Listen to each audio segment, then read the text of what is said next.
ஒரு அற்புதமான இறை இல்லமாக இருக்க போகிறது என்பதற்கு அத்தாட்சியாக இந்த பள்ளியினுடைய ஆரம்ப நிகழ்வில் அனைவரும் பங்கெடுத்துக் கொள்வது நமக்கு ஒரு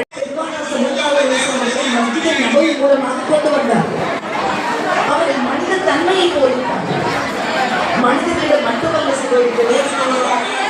மனிதன் தாண்டி ஒரு மிருக இனத்தினர் கூட எப்படி நடந்து கொள்ள வேண்டும் என்பதையெல்லாம் அந்த பள்ளி கற்றுக் கொடுத்தது.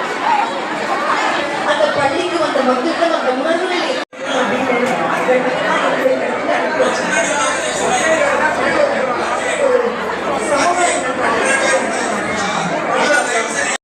உன் கல்புக்கது பாதுகாப்பம்மா, அன்னை ஹதிஜாவின் பாதை செல்லம்மா.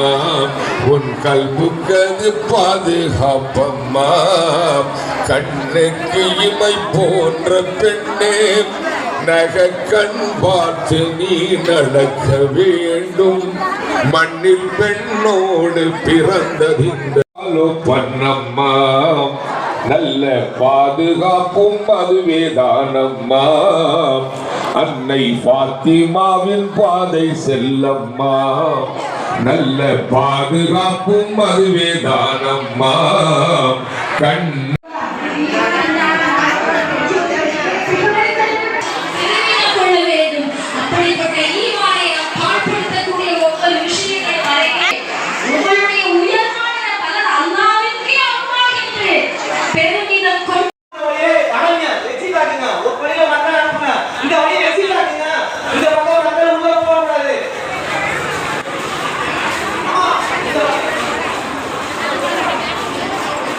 தன்னுடைய இலக்கை அடைய முடியாது. அந்த வகையில முதல் பணி இந்த பள்ளியின் மூலமாக நடக்க போவது ஒரு சமுதாய நல்லிணக்கம். இந்த பள்ளி என்பது ஒரு மதம் சார்ந்து இவர்களுக்கு மட்டும் நலவு செய்வதற்காக